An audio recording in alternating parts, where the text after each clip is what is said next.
اس وقت میڈیا چیخ رہا ہے، سوشل میڈیا پہ شور پڑا ہوا ہے، لاس اینجلس امریکہ میں لگی آگ بجھانے کی کوشش کر رہے ہیں لیکن نہیں بجھ رہی، اور اللہ نے اس سارے ایریے کو وہ صرف ایک دن میں چند لمحوں میں کھنڈرات میں بدل کے رکھ دیا۔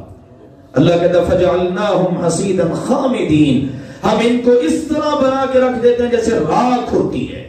چیخ رہے امریکی کہ ہمارا کیا بنا، اور آپ اللہ کی قدرت دیکھیے، بالکل سمندر کے کنارے پر اربوں ڈالر کا بنا ہوا ان کا ایک محل جل رہا ہے، لہریں آ رہی ہیں، قریب سے ہو کر واپس پلٹ جاتی ہیں۔ سمندر پر حکم کس کا چلتا ہے؟ سپر پاور پھر کون ہے؟ اللہ ذوالجلال والاکرام۔ دیکھو جو اپنے آپ کو سپر پاور کہتے تھے ان کا حال کیا ہو رہا ہے۔ یقین جانیے اس میں بڑا درس عبرت، ان فی ذالک لعبرۃ لأولی الابصار، دیکھنے والوں کے لیے بڑا درس موجود ہے۔ میں آج یہ چیز دیکھ رہا تھا، اللہ تعالیٰ اس کی محبت، پھر اس کی طرف سے پکڑ کا احساس، یہ ساری چیزیں اجاگر ہوتی ہیں۔ تو میرے عزیزو، یہ اللہ تعالیٰ ہے۔ ان ظالموں نے اتنا ظلم ڈھایا، سچ کہا ظلم آخر ظلم ہے، بڑھتا ہے تو مٹ جاتا ہے۔ امریکہ نے کتنی سپورٹ کی، کیا کچھ، اب کوئی بھی نہیں آگے بڑھا۔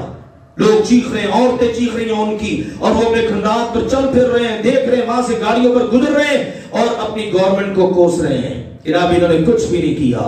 بھئی کوئی کچھ بھی نہیں کر سکتا۔ جب رب کا عذاب آتا ہے نا، پھر اللہ کہتا بھاگنے کی کوشش کرتے ہیں، ہم کہتے ہیں لا ترکضوا، اب نہیں بھاگو، وارجعوا الی ما اترفتم فیہ ومساکنکم لعلکم تسألون، اب تو تمہارا وقت آ چکا ہے، اپنے ظلموں کا تمہیں حساب دینا ہوگا۔ پلٹ جاؤ اپنے ان تمام جگہوں پر، بڑے عالی شان مارکیٹ، ولاس اور بنگلے اور نہ جانے کیا کچھ تم نے ظلم کر کر کے بنا رکھا تھا۔ اس وقت کہتے ہیں یا ویلنا انا کنا ظالمین، اس وقت پتہ چلا ہے ہم ہی ظالم تھے۔ اللہ کہتا ہے ان بطش ربک لشدید، تیرے رب کی پکڑ بڑی سخت ہے۔ بہرحال اس میں ہمارے لیے سبق بھی ہے، جب انسان مسلمان نہ کرے پھر اللہ تو کچھ نہ کچھ کرتا ہی ہے نا۔ امہ 1.5 ارب سے زیادہ، 2 ارب پونے 2 ارب سوئی پڑی ہے، کبھی غزہ میں، کبھی کشمیر میں، کبھی کہیں کس طرح سے مسلمانوں کی نسل کشی ہو رہی ہے، مسلمان اٹھنے کا نام نہیں لیتے۔ تو اللہ ذوالجلال والاکرام تو پھر بعض اوقات اپنی قدرتوں کی جھلک دکھاتا ہے، اور یہ ہلکی سی جھلک ہے۔ انسان کیا ساری مخلوق مل کر بھی اللہ ذوالجلال والاکرام کے حکم کو نہ ٹال سکتی ہے، نہ اس کے مقابلے میں کھڑی ہو سکتی ہے۔